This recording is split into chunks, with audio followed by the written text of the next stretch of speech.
Welcome to our channel. దొంగే దొంగ దొంగ అన్నట్టు 5 సంవత్సరాలు రాష్ట్రం మీద పడి అడ్డగోలుగా లక్షల కోట్ల రూపాయలు దోచుకొని జగన్మోహన్ రెడ్డి వాడు ప్రెస్ మీట్ పెట్టి పత్తితి కబుర్లు చెప్తా ఉన్నాడు. ఏయో పిచ్చ లెక్కలు వేసుకొచ్చి ఆ లెక్క అంటాడు, ఈ లెక్క అంటాడు. ఆయనకి ఏం చెప్పాలో ఆయనకి అర్థం కాదు. ఇన్ని చెప్తున్నాడు కానీ తను మద్యం స్కామ్లో దోసేసుకున్న లక్షల కోట్ల గురించి మాట్లాడు. మద్యం స్కామ్ నేను చేయలేదని మాత్రం ఖండించట్లా. ధనంజయ రెడ్డి, కృష్ణమోహన్ రెడ్డి లాంటి వాళ్ళు ఇరుక్కున్న సమర్థించుకునే ప్రయత్నం చేస్తున్నాడు తప్ప మద్యం స్కామ్ మేము చేయలేదని ఒక్క మాట మాట్లాడేంత వరకు ఈ రోజు ప్రెస్ మీట్ లో కూడా. వీటన్నిటి మీద సమగ్రంగా విశ్లేషించడానికి మనతో పాటు రాయలసీమ బిడ్డ అశోక్ కుమార్ ఉన్నాడు. ఆయన అడిగి మరి విశ్లేషణ తెలుసుకునే ప్రయత్నం చేద్దాం. నమస్తే. నమస్తే sir. Jaganmohan Reddy press meet చూశారు, ఆయన మాట్లాడే విధానం చూస్తున్నారు, దోచుకున్న విధానం చూశారు. రాష్ట్రం మీద పడి పందికొక్కుల పొలాల్లో ఏనుగులు గుంపు పడ్డట్టు, అడవి పందులు గుంపు పడ్డట్టు పడి 20 లక్షల కోట్లకు పైన దోచేశారు వీళ్ళు. ఏ రకంగా గాను దీనంతా ఎలా చూస్తారు, ఎలా విశ్లేషిస్తారు? మాట్లాడినప్పుడు మనకు తెలుస్తుంది కదా సార్, దాని నిజాలు ఏందని వెలికి తీసే బాధ్యత నా పైన ఉంది. కాబట్టి 10 నిమిషాలు చూస్తే ఆ 10 నిమిషాలు ఏముందంటే ఆయన ఏదైనా లిక్కర్ స్కామ్ గురించి మాట్లాడినాడేమో చూద్దాం అనే ప్రయత్నం చేశాను. ఎక్కడ లిక్కర్ స్కామ్ గురించి ప్రస్తావన లేదు. సరే ఏం మాట్లాడినాడు రా అయ్యా అంటే చంద్రబాబు అది చేయలేదను ఇది చేయలేదని యాజ్ యూజువల్ పాత చింతకాయ పచ్చడి లెక్కన మాట్లాడినాడు. జగన్మోహన్ రెడ్డి గారు ఈ రోజు ప్రెస్ మీట్లో చూస్తూ ఉంటే సార్, నిజంగా ఒక రాష్ట్ర ముఖ్యమంత్రి హోదాలో ఆయన వ్యవహరించిన జగన్మోహన్ రెడ్డి గారు దయనీయంగా తయారైపోయినది ఆయన పరిస్థితి. ఎందుకంటే సాక్షి ఛానల్లో వెంకటరెడ్డి అనే ఒక అతను కూర్చొని మాట్లాడుతూ ఉంటాడు. ఆ పేపర్లు ఈ పేపర్లు తెచ్చుకొని ఇంకా ఇది తల్లికి వందనం అమలు కాలేదని, లేకుంటే బస్సు మహిళలకు ఫ్రీ బస్సు అమలు కాలేదని, లేదంటే దీపం 2 పథకం అమలు కాలేదని ఈ యాంగిల్లో చెప్తుంటారు. Exactly copy paste Jaganmohan Reddy గారు నేను చూసిన 10 నిమిషాలు చెప్పారు. దీన్నంతా ఏంటంటే ఏదైనా జగన్మోహన్ రెడ్డి గారి స్థాయికి మాట్లాడేటప్పుడు ఒక రేంజ్లో లిక్కర్ స్కామ్లో మీకు చేతనైతే కొండ నువ్వు ఎలికిన పడతారేమో, ఆ ఎలికిని కూడా పట్టలేరని జగన్మోహన్ రెడ్డి గారు ధైర్యంగా చెప్తాడని నేను అనుకున్నాను. 90% ఆఫ్ ద ఇది లిక్కర్ స్కామ్కి సంబంధించి మొత్తం వ్యవహారం అయిపోయింది సార్, విచారణ దశగా అయిపోయింది. ఇంకా ఉండేది ఎవరన్నా ఉన్నారంటే ఆ పెద్ద బాస్, ఆ పెద్ద దొంగ ఎవరైతే ఉన్నారో ఆ దొంగకి డబ్బులు ఎట్ట చేరినాయి అనేది చూడాల్సిన ఫైనల్ దశలో ఉంది ఈ విచారణ. దీనిపైన మాట్లాడతాడని చెప్పి మెయిన్ స్ట్రీమ్ మీడియా అయితే మరీ సార్ కోడైకొచ్చింది. జగన్మోహన్ రెడ్డి గారు లిక్కర్ స్కామ్ గురించి మాట్లాడతాడని. కానీ జగన్మోహన్ రెడ్డి గారు ఈ విధంగా మాట్లాడతారు నేను ముందుగానే ఊహించాను. సహజ నైజం సార్, మసిపూసి మారేడుకాయ చేయడం వాళ్ళ సహజ నైజం. మేకపోతు గాంభీర్యం నటిస్తూ లిక్కర్ స్కామ్లో అడ్డంగా బుక్ అయిన జగన్మోహన్ రెడ్డి అరెస్ట్ తందాగా వస్తుంది తప్పదన్న పరిస్థితిలో ఈరోజు ప్రెస్ మీట్ పెట్టి బింకాలు పలుకుతూ ఇంకా ప్రభుత్వాన్ని పలచన చేసి నేను ఉన్నాను అని ప్రజలకు గుర్తు చేసే రకంగా ఉంది ప్రెస్ మీట్. అరెస్ట్ జగన్మోహన్ రెడ్డితో ఆగుతుందా, తన ఇంటిల్లిపాదిగా చుట్టుకుంటుందా అన్నది ఇంకా 2 రోజులు 3 రోజులు తెలిసిపోతుంది. ఈ పరిస్థితిలో జగన్మోహన్ రెడ్డి ప్రెస్ మీట్లో మాట్లాడుతున్నప్పుడు ఆయన కళ్ళల్లో బెరుకు, భయం స్పష్టంగా కనపడతా ఉంది. దీన్ని ఎలా చూస్తారు? ఆయన వీడియో రికార్డ్ చేసేటప్పుడు that's a recorded video just like this sir. వాస్తవంగా కూడా అదేం లైవ్ ప్రెస్ మీట్ కాదు. ఆయన 1 గంటన్నర నుంచి కుస్తీ బట్టి ఆల్రెడీ వీడియో చేసినారు. ఆ ఎడిటర్ల స్పీడ్ మీద ఏడ కట్లు ఉన్నాయో, ఏడ తడబడినాడో ఎన్ని కొట్టేసి మరి నీట్గా ఇప్పుడు లైవ్గా వదిలినారు. కావాలంటే అక్కడ ఏదైనా సరే పలానా ఆంధ్రజ్యోతి అనో, పలానా ఈటీవీ 2 అనో, పలానా టీవీ అనో, లేకుంటే పలానా న్యూస్ పేపర్కి సంబంధించి సూర్య పేపర్ అనో, లేకుంటే అంటే ఆంధ్రప్రభ అనో, చైతన్య రథం అనో, ఏ పేపర్లో కూడా అక్కడికి వచ్చే దాఖలా లేవు. అదే బాబు గారి ప్రెస్ మీట్ కానీ నారా లోకేష్ గారి ప్రెస్ మీట్ చూడండి, ధైర్యంగా సాక్షి ఎక్కడ చేసి క్వశ్చన్ అడగను బాగా నారా లోకేష్ గారు సాక్షిని పిలిచి మరి క్వశ్చన్ అడుగుతాడు. వాళ్ళకన్నా అడిగితే వాళ్ళు ఏమడుగుతారో, సార్ మీరు ఇప్పుడు ఈ రాష్ట్రంలో ఉద్యోగాలు వచ్చాయని చెప్తున్నారు, ఉద్యోగాలు ఎక్కడ వచ్చాయని సార్ అని అడుగుతాడు సాక్షి అతను. నారా లోకేష్ గారు భయం బెరుకు లేకుండా నిజాన్ని నిర్భయంగా ఓపెన్గా, అయ్యా ఇవన్నీ ఆల్రెడీ ఫౌండేషన్ లెవెల్ మొదలు పెట్టినాము, 8 లక్షల కోట్ల మేర ఆల్రెడీ పెట్టుబడి పెట్టున్నారు, దీని మూలాన 5.5 లక్షల పైన ఉద్యోగాలు ఖచ్చితంగా వస్తున్నాయి, 2 నెలల నుంచి 3 నెలలు చూస్తా ఉండండి, ఆటోమేటిక్గా ప్రాసెస్ అంటూ బిగిన్ అయిపోతుందని చెప్పి నారా లోకేష్ గారు ధైర్యంగా చెప్తారు. నిజం చెప్పేవాడికి ఎటు సందర్భంలో భయం ఉండదు సార్. కానీ జగన్మోహన్ రెడ్డి గారు ఈ యొక్క రికార్డెడ్ ప్రెస్ మీట్ లో పూర్తి స్థాయి భయం కనబరుస్తున్నాడు. కానీ ముళ్ళుతోనే తీయాలన్నట్టు ఈ వ్యవహారం పెద్ద సార్ ఆశమాసేది కాదు.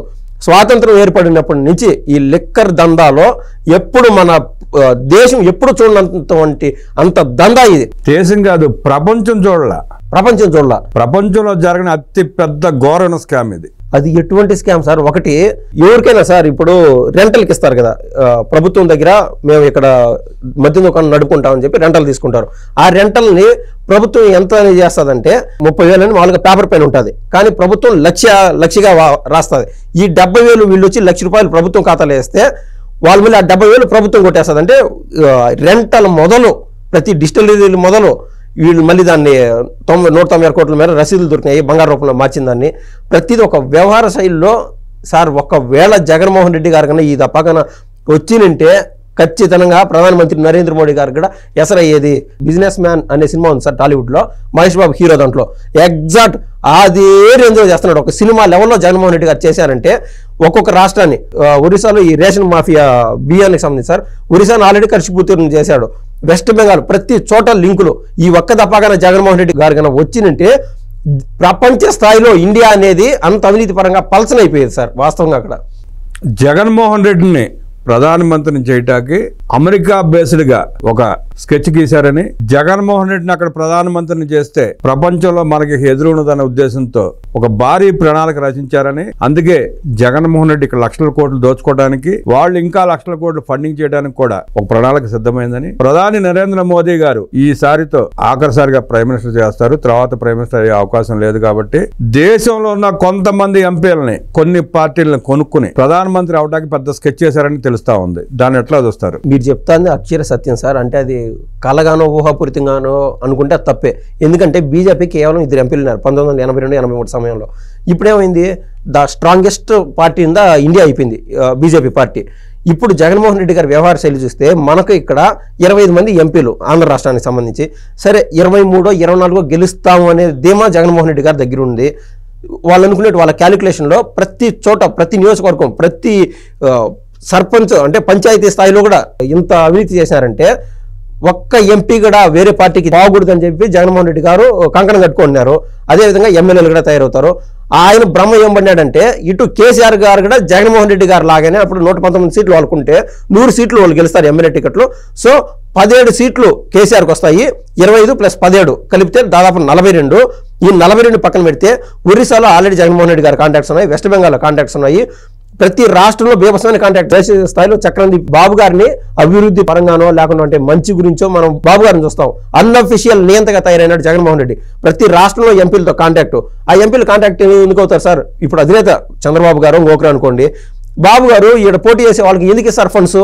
వాళ్ళ కష్టం వాళ్ళు పడాలా, లేకుండా అంటే ఆ ఫండ్స్ వాళ్ళు పెట్టుకొని గెలుపోవటంలో వాళ్ళు కృషి చేస్తారు.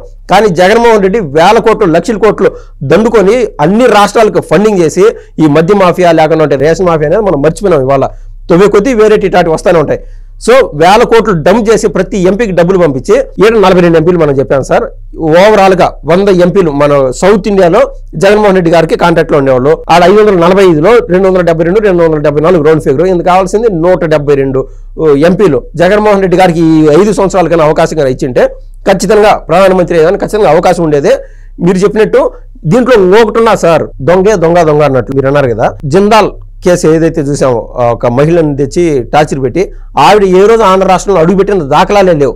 ఆవిడని తెచ్చి ఇక్కడ తీసుకొచ్చి ఈడ కేసులు పెట్టి ఏ విధంగా అయితే చేశారో అదే రకాన సార్ విదేశాల నుంచి ఒక మతానికి సంబంధించిన ఫండింగ్ స్వయానికి జగన్మోహన్ రెడ్డి అయితేనే మనోడైతేనే భారతదేశాన్ని ఏలాలని చెప్పి సంబంధం లేని వాళ్ళు అక్కడెక్కడో మహారాష్ట్రకు సంబంధించి ఆడ స్విచ్ చేస్తే ఇక్కడ లైట్లు వెలిగిందో విదేశాలకు సంబంధించిన ఒక మతానికి సంబంధించిన వారు జగన్మోహన్ రెడ్డి గారు బ్యాక్ ఎండ్లో ఉండి ప్రధానమంత్రి అయ్యేదానికి కృషి చేస్తూ ఉన్నారు అనేది మాట వాస్తవం. మన రాముడు అనుకోండి, ఏ దేవుడు అనుకోండి, దేవుడు దయ వల్ల మన ఆంధ్ర రాష్ట్రాన్ని ఆ దేవుడే కాపాడినాడు అనుకోవాలా, లేదా బాబు గారి విజన్, నారా లోకేష్ గారి యొక్క పట్టుదల, పవన్ కళ్యాణ్ గారి యొక్క నిజాయితీ, ఆయన చరిష్మా ఆంధ్ర రాష్ట్రాన్ని కాపాడినాయని చెప్పడం ఎటువంటి అతిశయోక్తి లేదు సార్. ఉమ్మడి ఆంధ్రప్రదేశ్ లో తండ్రి రాజశేఖర రెడ్డి లక్షల కోట్లు దోచేస్తే విభజిత ఆంధ్రప్రదేశ్ లో కొడుకు అడ్డగోలుగా 25 లక్షల కోట్లు దోచేశాడు. ఈ దోపిడీకి తోడు కొన్ని మత శక్తులు ప్రేరేపిస్తూ భారతదేశంలో తమ ఆధిపత్యాన్ని నిరూపించుకోవాలనే ఉద్దేశంతో జగన్మోహన్ రెడ్డి లాంటి సైకోల్ని, ముఠాకోరుల్ని అడ్డం పెట్టుకుని ఏదో చేద్దామని ఊహించుకున్నారు.